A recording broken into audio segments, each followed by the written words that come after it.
Estamos iniciando a carta sagrada de número 7, na quarta sessão do Tânia. O Alter Rebbe inicia essa carta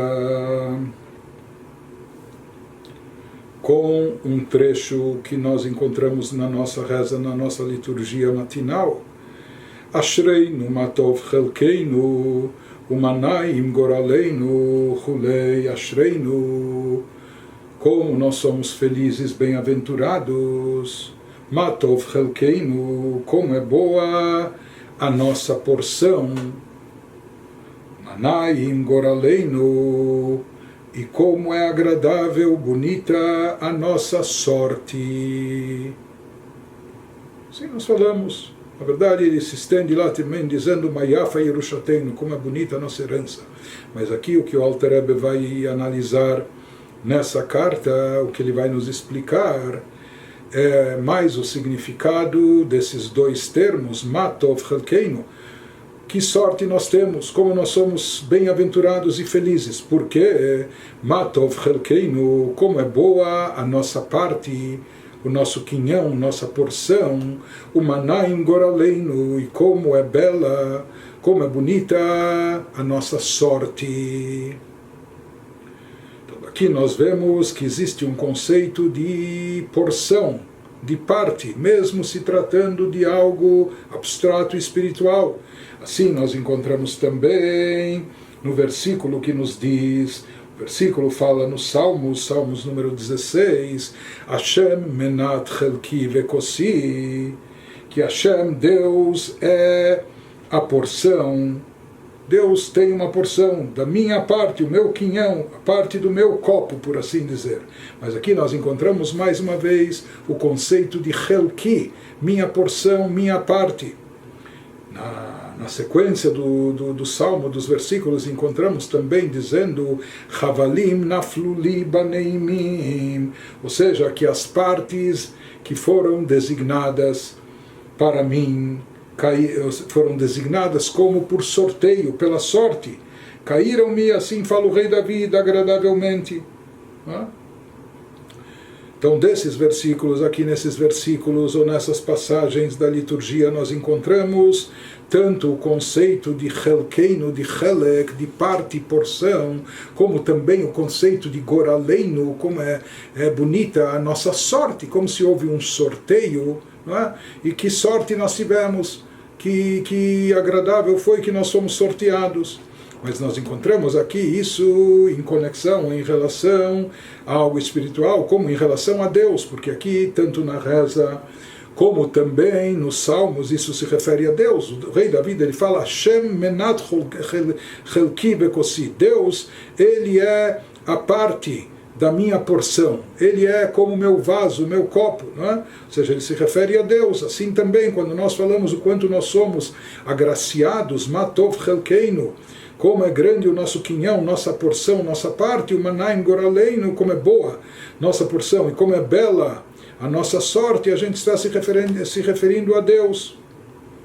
Ou quando se fala no versículo também que Deus atá tomich gorali, é Deus que dá, você, Deus, é que sustenta a minha sorte.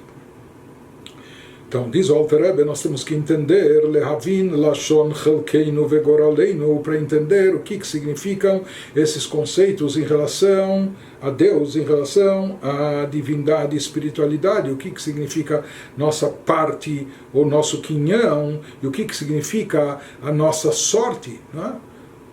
Houve aqui algum sorteio, o que significa isso? Ele nos fala, para entendermos esses conceitos, tzarich levaer heitev, nós precisamos explicar bem, antes disso, lashon hashagur bema'amarei rezal, uma expressão presente nos ditos dos nossos sábios, algo que a gente encontra constantemente nos ditos, nas palavras dos nossos sábios, que às vezes, quando eles querem se referir, expressar, quando eles querem se referir ou se expressar em relação a uma pessoa que cometeu falhas terríveis ou transgressões muito grandes, cometeu o Avodah Zarah, idolatria, etc. Então eles usam a expressão Ein lo chelek belokei Israel, que alguém que está agindo assim, ele não tem parte, não tem quinhão, não tem porção no Deus de Israel. Como que se a sua parte, o que a gente entende daqui é como se cada pessoa tivesse uma cota, uma porção, uma parte. Deus nos livre, alguém que cometeu transgressões gravíssimas, ele perde, ele é desprovido dessa porção, dessa sua porção de divindade, dessa parte que ele possuía ou que ele continha. De qualquer maneira, ele nos fala que dessas palavras dos nossos sábios, a gente entende esse conceito, que todo Yehudi, ele tem uma parte, um quinhão, ele tem uma porção do Deus de Israel. Ou seja, cada um de nós tem algo que é chamado de parte e porção da divindade. É necessário entender o que significa parte e porção em relação a Deus. Depois que ele nos explicar o significado disso, de que cada Yehudi tem uma parte, um quinhão, uma porção em Deus, da divindade, ele vai explicar também o que significa essas linguagens, essas expressões que nós mencionamos acima, Ashreinu matov chelkeinu, como é boa a nossa porção, nosso quinhão, nossa parte, e manaim goraleinu, e como é bela a nossa sorte. Mas primeiro temos que entender qual o significado dessa parte e porção.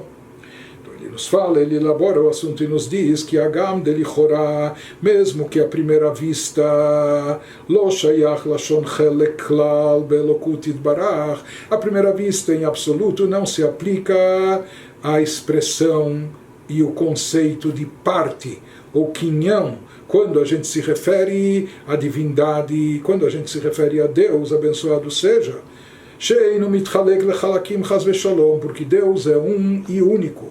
E Deus, na sua unicidade, ele é tão único que ele é uma unidade simples e não uma unidade composta. Ou seja, por exemplo, um ser humano, ele tem um corpo, ele tem um único corpo, mas esse corpo é uma unidade composta, ele é composto de vários órgãos, de braços, de pernas, de cabeça, etc., não é? Vários órgãos que se dividem em diversas partes, etc., e todos juntos, se compondo, eles formam o corpo, mas isso é uma unidade, o corpo é um, mas é uma unidade composta.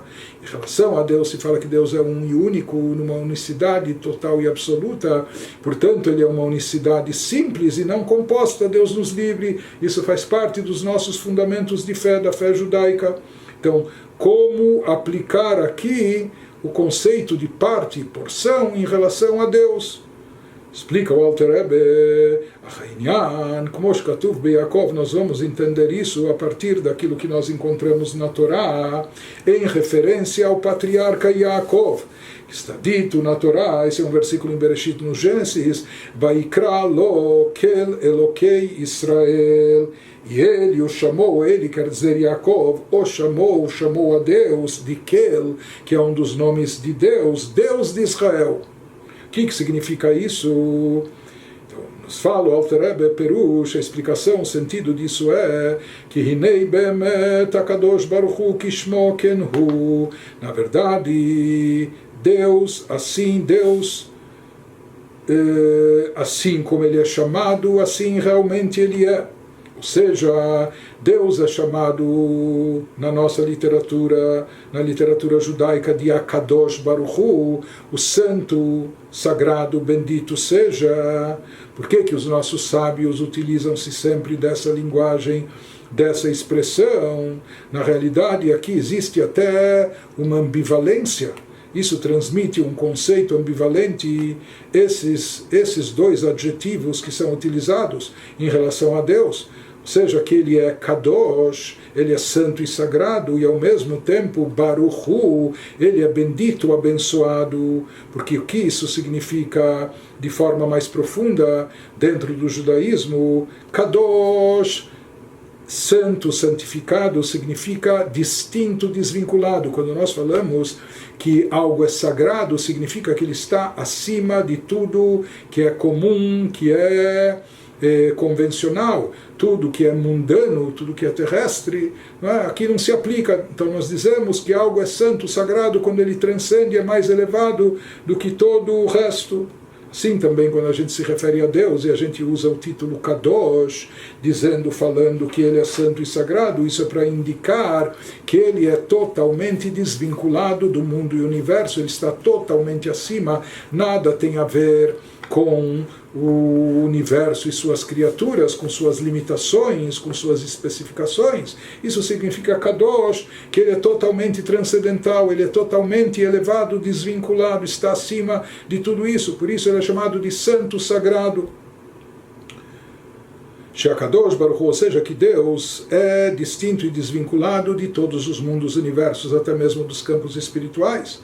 Por outro lado, quando a gente fala Baruch, não é apenas bendito e abençoado, mas isso vem de um verbo hebraico que a gente encontra na Torá e a gente encontra na Mishnah, Hamavrich et hagefen vayavrech hagmalim, que significa puxar e atrair alguma coisa, trazer para baixo. Portanto, no momento que a gente se refere a Deus falando em Deus como Akadosh, por um lado que ele é santo, sagrado, ele está lá em cima, transcendental, acima, desvinculado do universo. Baruch Hu, mas que ele seja não só bendito, abençoado, que ele seja atraído, que ele seja trazido aqui para baixo. Aqui é algo até contrastante. Por um lado nós falamos, quando dizemos com essas poucas palavras Akadosh Baruch Hu, o santo, bendito seja, com isso a gente está expressando um conceito muito profundo de ambivalência, um conceito que parece até um pouco contrastante, porque por um lado nós fazemos menção, nós evocamos a santidade de Deus, a elevação de Deus que é totalmente desvinculado do mundo e universo, mas ao mesmo tempo o nosso desejo de atraí-lo e trazê-lo aqui para o plano terrestre de forma revelada e evidente aos nossos olhos. Ele já é onipresente, mas que esteja também revelado aos nossos olhos. Como ele vai continuando e nos explica o Alter Rebbe que mesmo que Deus já preenche todos os universos, Elionim vetachtonim, tanto superiores celestiais e espirituais, como o plano inferior físico material, Deus preenche tudo, ele é onipresente, ele está em toda parte, meruma ma'alot ad mitachad la'aretz, desde as alturas mais elevadas até aquilo que se encontra, por assim dizer, no fundo da terra, do nosso plano terrestre, do nosso plano material. Deus se encontra por toda parte, desde as alturas elevadas até os planos materiais terrestres mais baixos. Como Shkatuv, conforme de fato diz o versículo, assim um versículo no profeta Jeremias 23, Halo et hashamayim ve'et haaretz ani maleh, sim, Deus afirma nas palavras do profeta, eis que de fato os céus e a terra eu preencho, ani maleh, e quando ele fala eu preencho, aqui é ani mamash, eu realmente, ou seja, isso se refere à essência de Deus. Porque em outros lugares a gente encontra às vezes Kvodom Aleolam, que sua honra, seu esplendor preenche todo mundo, está presente por toda parte. Mas o conceito de sua honra, enfim, isso pode ser apenas um reflexo da divindade.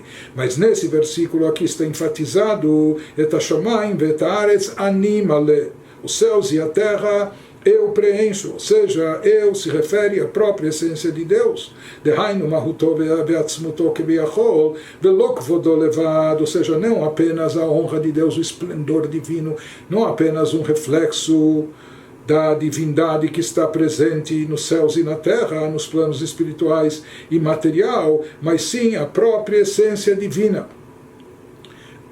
Mas ele nos diz, Afal pequeno, mesmo assim, esse é o contraste, essa ambivalência, por mais que Deus está presente em toda parte, em todos os campos, mesmo assim ele continua sendo o Kadosh, o Muvdal, ele é distinto, desvinculado, elevado, transcendental, santo e sagrado, Melionim e Betachtonim, ele está totalmente acima, tanto dos seres superiores como naturalmente dos inferiores também. E portanto ele não pode ser absorvido, ele não pode ser captado Deus nos livre, Kitfisat Nishmat Adam Begufol Derech Mashal. Deus é tão elevado, é tão transcendental, ele é tão mais infinito e limitado que ele nem pode ser contido, comportado dentro de qualquer ser e criatura, seja material ou mesmo espiritual. Diferente, por exemplo, da alma no corpo. A alma também é uma essência espiritual, mas essa alma, com toda a sua espiritualidade, que é algo abstrato, espiritual, ela acaba se revestindo em um corpo físico, ela acaba envolvida num corpo físico e, portanto, também com os assuntos corpóreos, não é? Com os assuntos físicos da pessoa. Então, no momento que ela se reveste do corpo, ela se unifica com o corpo e ela acaba também sendo impactada por ele. Mas a forma de Deus atuar no mundo não é Deus nos livre dessa maneira, ou seja, Deus dá vitalidade e existência ao mundo. A alma só dá vitalidade ao corpo, não existência. Mas Deus dá vitalidade e também existência ao mundo, a todos os universos, todas as criaturas e seres, mas ao mesmo tempo ele não é apreendido, ele não é captado pelo mundo, não é? Como isso já foi explicado em outros lugares na Hassidut de forma mais extensa e prolongada.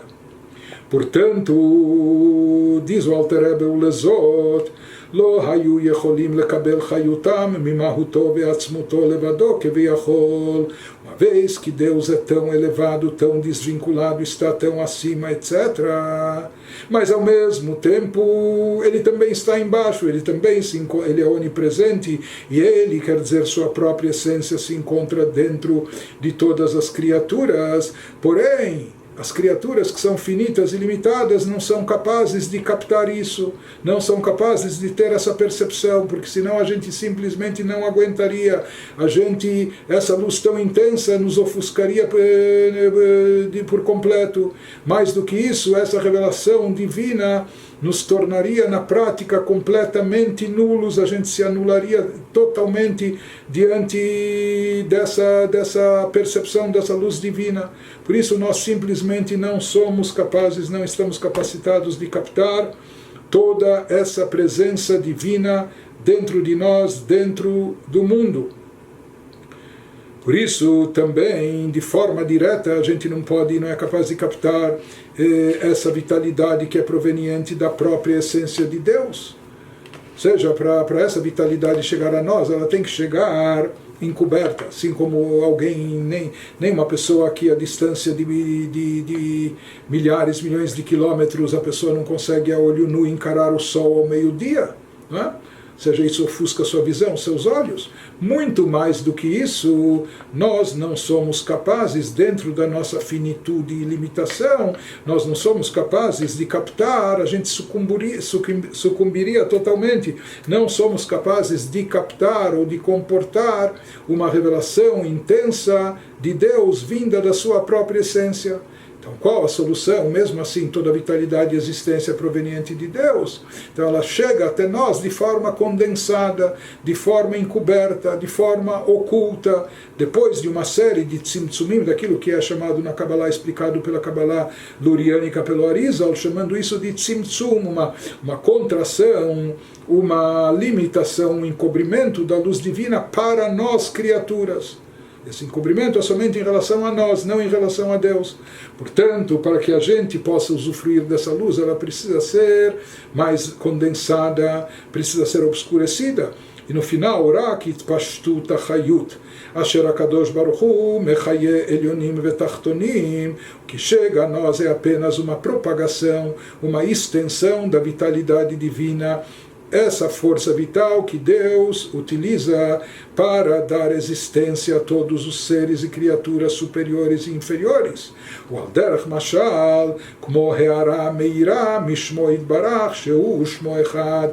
No final das contas, isso é como apenas um reflexo oriundo, derivado do nome sagrado de Deus. como a gente já tem estudado, que o mundo, tanto o plano superior como inferior, o mundo vindouro, o mundo atual, foram criados a partir de uma única letra do nome de Deus. Então se fala que essa energia que dá vitalidade e existência ao mundo e todas as criaturas, por assim dizer, se utiliza essa metáfora, que essa energia é derivada do nome de Deus, mas ele, seu nome, são uma coisa só, não é? Como a gente diz, Atá Echad, Shmo Echad, Deus, você é um único e seu nome também é um e único. Ou Atá Kadosh, Veshimcha Kadosh, você é santo, sagrado e seu nome também é santo e sagrado. Elaborando isso um pouco mais, ele nos fala que a vitalidade, a energia vital de Deus que chega para as criaturas, ela não vem por nossa limitação, por nossa incapacidade, ela não pode vir diretamente da essência divina, por isso ela acaba vindo apenas, por assim dizer, de uma propagação que se desprende, por assim dizer, de Deus. Uma propagação, um reflexo apenas, não é como se fosse de um raio de luz.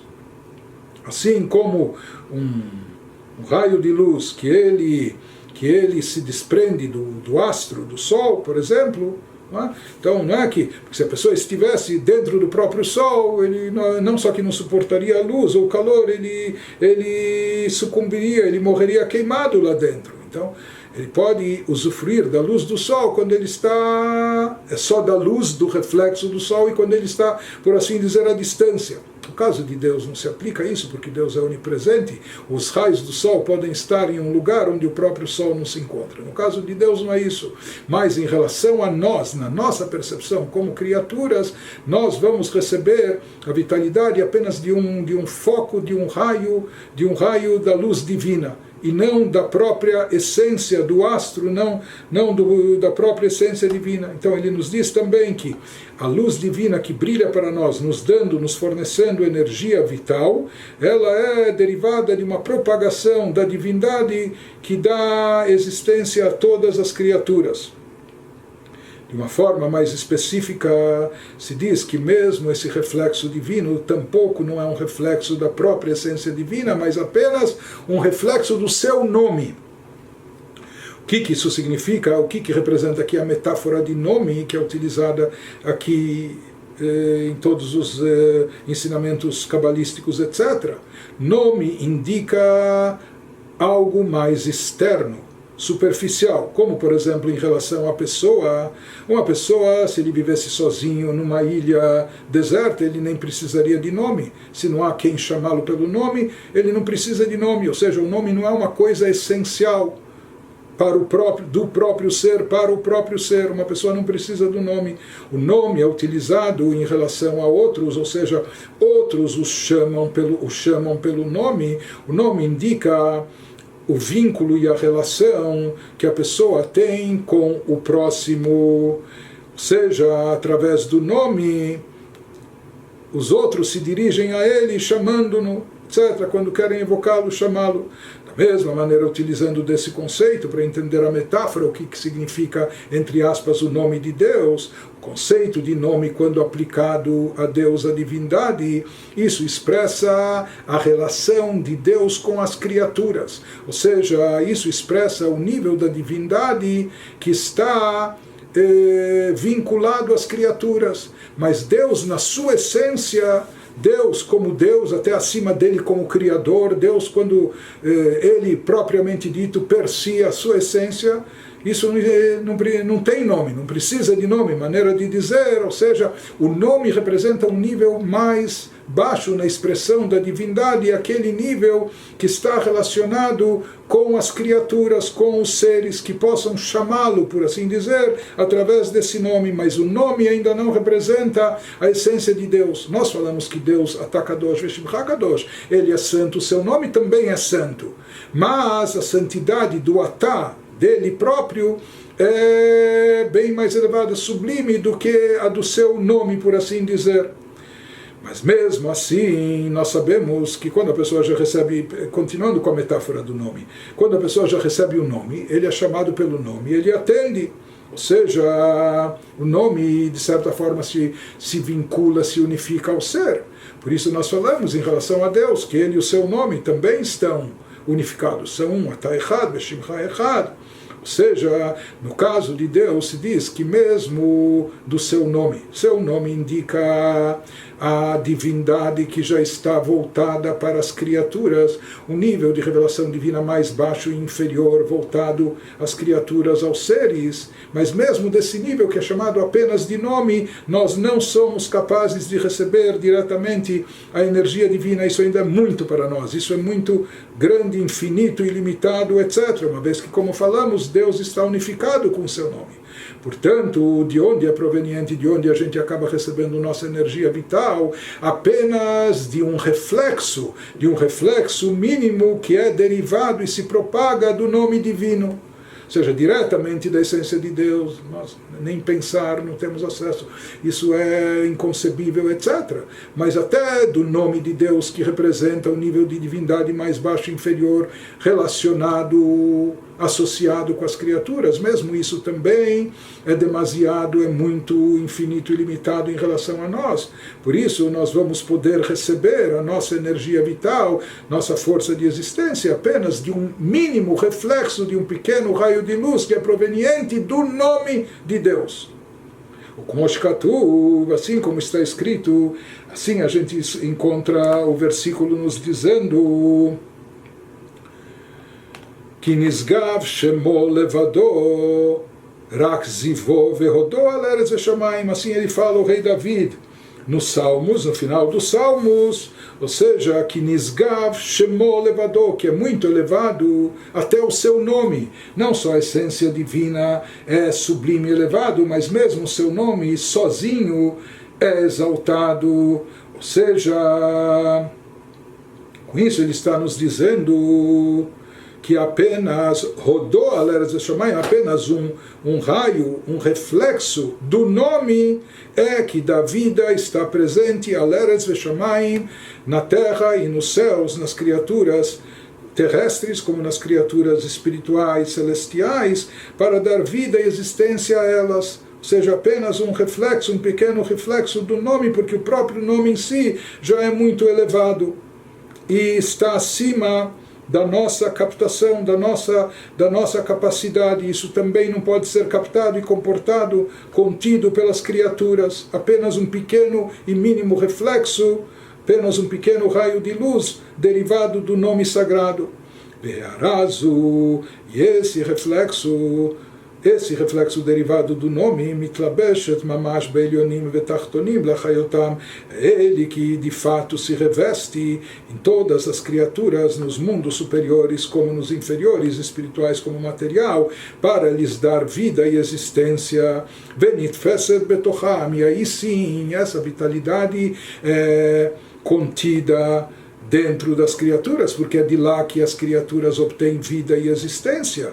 Mas como essa energia divina chega até todas as criaturas, passando por um processo, e um longo e complexo processo de diminuição, de condensação, de encobrimento, ocultação, aledei memutzaim rabim, ou seja, passando por vários intermediários, por assim dizer, descendo pelas sefirot, de um mundo a outro, primeiro a sefirot de Atzilut, para depois cada sefirá de Briá e Yetzirá, enfim, essa luz vai ser divina, essa energia divina vai sendo processada, adaptada, diminuída, condensada em cada nível para as criaturas daquele plano de forma compatível a elas, até ser diminuída ao máximo e poder chegar até nós nesse campo físico e material. Então ela passa ali de memutzaim rabim, betzimtzumim rabim, ela é submetida a várias condensações, tzimtzumim rabim vatzumim, e não só várias numericamente, mas também tzimtzumim, condensações e encobrimentos enormes, não só em tamanho, mas em qualidade. Ou seja, que isso diminui de forma muito intensa a luz e energia divina revelada. Beishtalshelut, amadregot, derech eilah ve'alul vechulei. Tudo isso dentro daquele processo chamado Ishtalshelut, que é o processo de desencadeamento da corrente de energia divina, conforme ela é processada em todos os níveis, na lei, através do caminho, através do método de Eilav e Alul, de causa e consequência, ou seja, que cada uma das sefirot, ela representa, ela é causa da próxima, ela é fonte e raiz, Chokhmah da origem a Binah, Binah a Dat, e assim por diante, e tudo isso vai sendo processado como numa corrente, a parte mais baixa do elo superior é que está ligada à parte mais alta do elo inferior. Então, no final das contas, é desse reflexo sobre o qual foi dito Rodó al Eretz Veshamayim, reflexo do mínimo do nome de Deus, esse reflexo que se faz presente na terra e nos céus, nos mundos, no mundo material como nos campos espirituais, e isso é que se reveste nos mundos e seus seres.